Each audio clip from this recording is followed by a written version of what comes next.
From advertising to software as a service to data. Across all of our programs and clients, we've seen a 55 to 65% open rate. Getting brands authentically integrated into content performs better than TV advertising. Typical lifespan of an article is about 24 to 36 hours. If we're reaching out to the right person with the right message and a clear call to action, then it's just a matter of timing. Welcome to the MarTech Podcast, a Ben J. Schaap LLC production. In this podcast, you'll hear the stories of world-class marketers that use technology to drive business results and achieve career success. We'll unearth the real-world experiences of some of the brightest minds in the marketing and technology space so you can learn the tools, tips, and tricks they've learned along the way. Now here's the host of the MarTech Podcast, Benjamin Shapiro. Welcome back to the MarTech Podcast. All right, today we're going to hear part 2 of our interview with Greg Isaacs. Greg is a brand integration expert and the Chief Product and Marketing Officer at the Branded Entertainment Network. In the first part of this interview, Greg walked us through his career, including various product and marketing roles at eBay, AT&T, and the NFL. And he also told us how brands use the Ben Group to move their TV advertising budgets to streaming video services like Netflix. In this episode, Greg is going to tell us about the Ben Group's customer segmentation, their products, marketing mix, and about the measurement methodology behind product placements and influencer marketing. Here's part 2 of our interview with Greg. So as you're trying to build the market, how do you think about customer segmentation? You mentioned before large, what I would call enterprise level companies. Are there specific segments that you go after? Who do you define as your target customers? We look at it a few different ways. One is, what are the categories that naturally lead to integration? So if you watch productions, whether it's action or horror or reality shows, daytime, late night, whatever it happens to be, what we typically look at is what are the categories that we think are going to be most easily integrated. So automotive is a great category because by and large, most of the productions require some type of vehicle, even if it's a futuristic piece of content like Ghost in the Shell, where we worked with Honda very intimately to create a bike, there's still opportunities there. Technology is another great category. Microsoft has been a lead client, unrelated to the Bill Gates affiliation, for many, many years now. If you think about spirits or alcohol, Heineken's been a client, Proximo's been a long-time client. And that just goes more broadly to anything with respect to a home. When there's a piece of content that is related to the home or workplace, what kind of product categories can get integrated? So we think about it from that perspective again. And then we have some unique brands, like Zillow is a client of ours, where the reality is very few people think about writing a piece of content with Zillow in mind, but because we have these relationships, we are able to actually get unique brands placed into some content. So that's the first segmentation we do, is around what are the categories where integration is most likely to occur at scale. And then we also look at, we segment, at least by target clients, trying to understand who are the big spenders across TV and digital. And with respect to TV, we understand, okay, do they have categories or products that fits nicely into the integration opportunity space I mentioned earlier? And then with respect to digital, we also look at, again, who's investing heavily in digital and what are the categories that might work most successfully across the influencer space. So that in a broad way is how we actually segment our customer base. Yeah, so it seems like it's a very industry-driven segmentation. I think you summarized that perfectly. Great. So tell me about your products. You have these industry-driven segmentation. You're looking for a specific type of customers. What are the products that you present to them? The beauty about what we do is that the product itself is very simple. We believe in just keeping it very straightforward and focusing on integrating brands into content. So the product, what we're selling in this case, is that access to that premium content. Again, it's unique access and there's a scarcity value there. And again, it goes from film to TV, which I define as broadcast, streaming, and then certainly digital influencer. So the pitch of what we're selling is we're selling not only that access, but we're actually selling results. So when we go to a brand and say, look, for this investment, here's what you're going to get, it's a very easy straight line for them to understand, okay, if I'm going to put $1 million towards this media, these are what the results I'm expecting. And they're all organic. So at the end of the day, if we over deliver, the brand's happy. If we under deliver, it's up to us to figure out how we can make good on that. So in a sense, I mean, we are selling a very unique but effective media channel to brands. So let's unpack that a little bit. I want to talk about your business model. What does it take for somebody to engage with you? What are the general budgets and buy sizes? Just walk me through what it takes to get started with the Ben Group, and then what are the things that you commit to? The most fundamental item we need to figure out is from the brand is what is their goal? Some brands are focused on, look, I want tonnage, I want to drive awareness. Other brands may be more direct response, and so they're looking for a target CPA. So once we have a good sense of what the brand is looking for, then we basically work with them to understand the right content and ultimately what the metrics are and how they pay for it. So one example could be if you are typically a TV advertiser and you are looking at some of the shifts that are happening in the television advertising landscape and you understand that streaming is important, we will most often focus on an impression-driven campaign at a set CPM.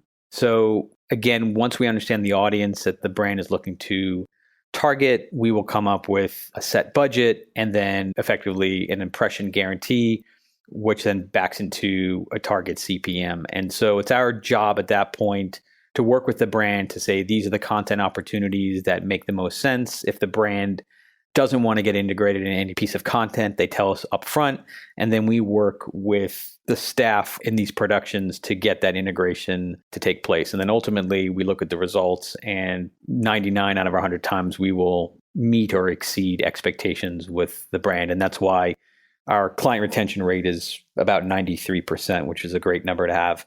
In some other cases and categories, and this could be some of our other clients who I'd say are more digitally focused, are typically more response driven. They're typically lower down the marketing funnel. So the metrics there may be a cost per engagement if there's an Instagram campaign. It may be a CPA, depending on if we do an influencer driven campaign. But again, it all just goes back to something very fundamental is what is the brand trying to achieve? And once we understand that, then we lock in the economics of a particular campaign. For the people that are looking for reach, doing something that is impression level, and it sounds like you're willing to commit to a number of eyeballs, and then the model becomes CPM driven. For people that are looking for more targeted, probably more influencer driven campaigns, you're able to track down to more conversion based attribution.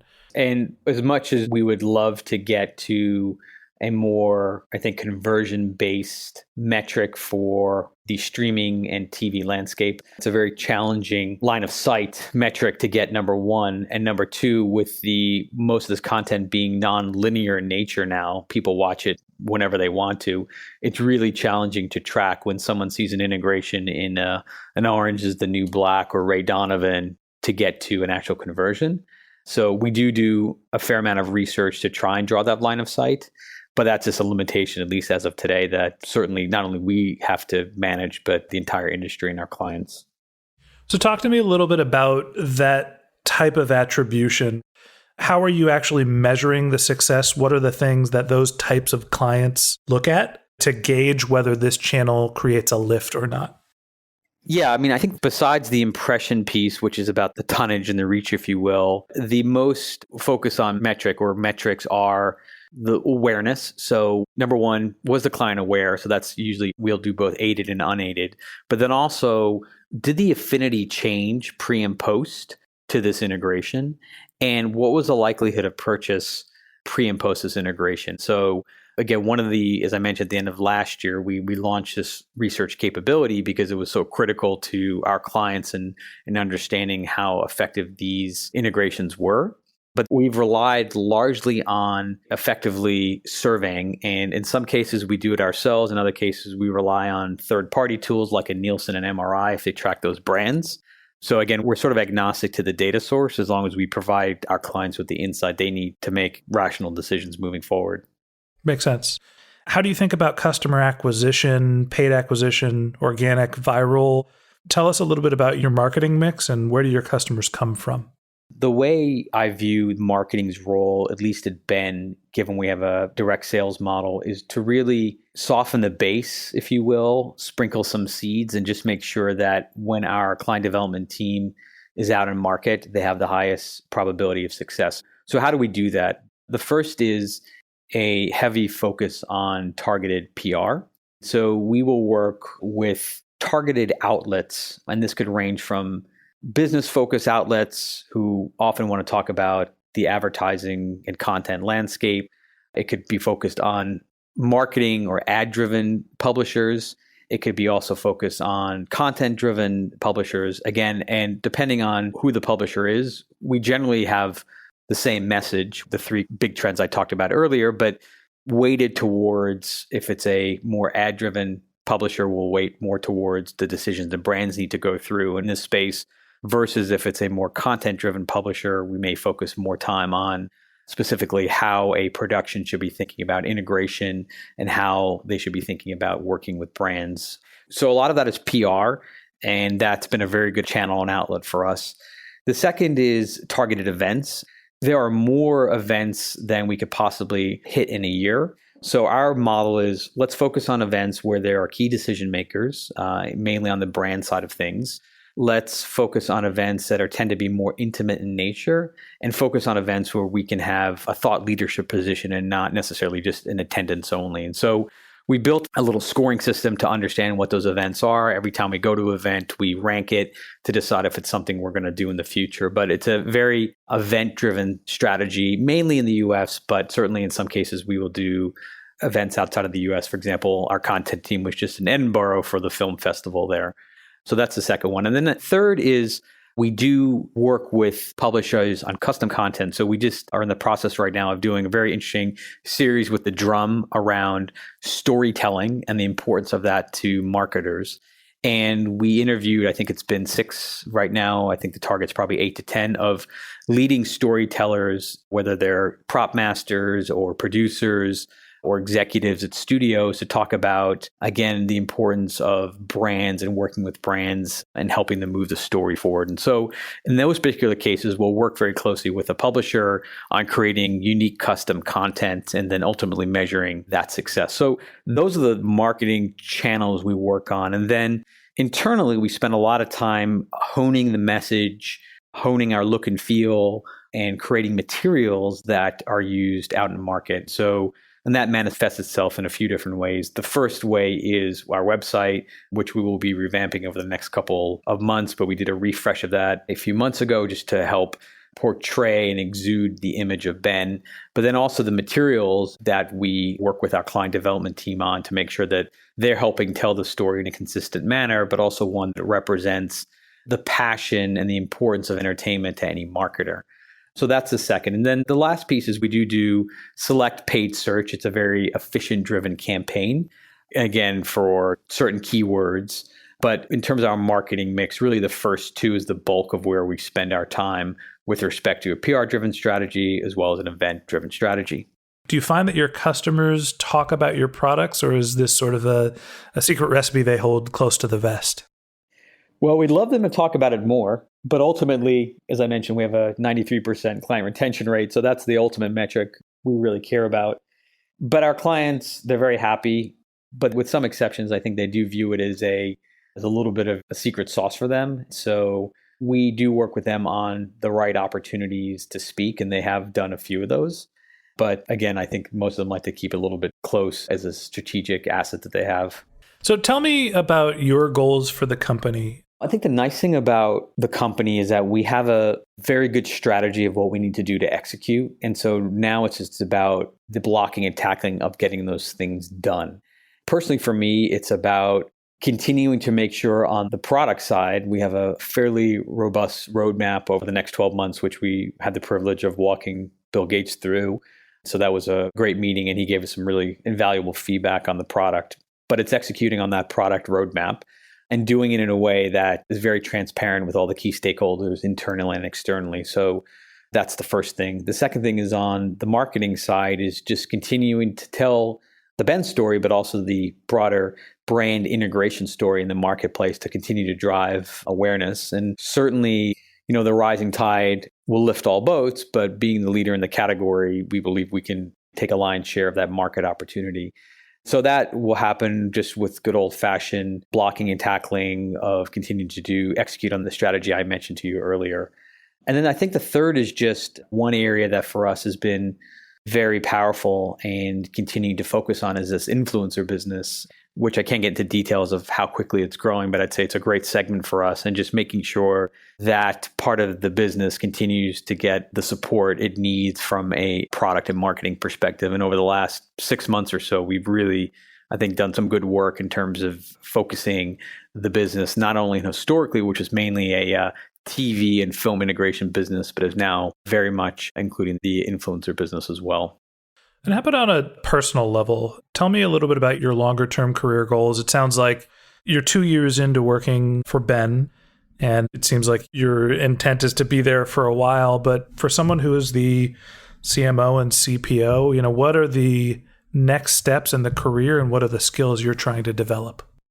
Yeah, for me, it's just about continuing to grow this business. I think the one thing is, at least for me personally, when you feel like you've hit a plateau in terms of the market growth or just your own personal growth, I always tend to be curious about things, look for different opportunities. But I think here in particular, what's fascinating is we're at the very early stages of a very interesting opportunity. And I'm fairly data driven. And so one data point that I always like to look at, if you think about the integration market, if you will. So if you think about every TV show that could have an integration, and you think about how many integrations could occur in a typical 1 hour episode, there could be 10 to 20 that feel real. And if you think about a typical show might have 10 to 15 episodes, and you multiply that times the number of original pieces of content, the reality is there's a lot of available inventory for integrations.